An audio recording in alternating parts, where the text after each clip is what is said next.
سامعین ناظرین، infection control society آپ کی صحت کے لیے، آپ کی آگاہی کے لیے، آپ کو بیماریوں سے بچانے کے لیے آسان زبان میں مضامین آپ کی سماعت کے لیے پیش کرتی ہے۔ آپ کا میزبان ڈاکٹر حسن نواب آپ کی خدمت میں حاضر ہے۔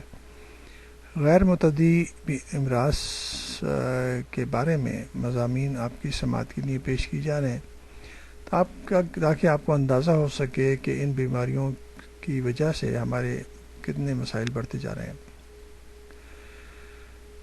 غیر متعدی بیماریوں سے نمٹنے جیسے چیلنجز کو نظر انداز کیا جاتا رہا ہے۔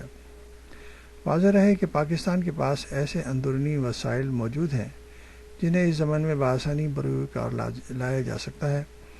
اس حوالے سے اگر ملک میں قائم صحت کے فلاحی اور خیراتی منصوبوں کی کارکردگی سے ہٹ کر بات کی جائے تو یہ منصوبے نہ صرف دنیا کے چند بڑے منصوبوں میں سے ایک ہیں، بلکہ جوں جوں وقت گزر رہا ہے ان میں وسعت بھی آ رہی ہے، جو خوش آئند علامت ہے۔ یاد رہے کہ پاکستان سینٹر فار دی پیلینیل تھراپی سے تشدید شدہ اداروں میں سے 1/3 ادارے صحت کے شعبے میں فعال ہیں، اور یہی نہیں بلکہ پاکستان کے دیہی علاقوں میں بھی نجی شعبے فروغ پا رہے ہیں۔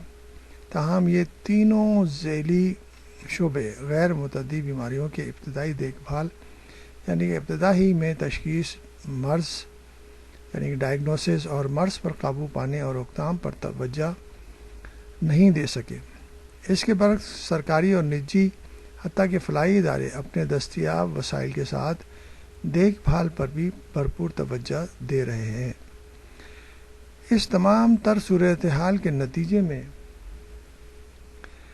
غیر متعدی بیماریوں میں اضافے کی روک تھام نہیں ہو سکی، جو تقریباً ماہرین طب کے لیے باعث تشویش ہے۔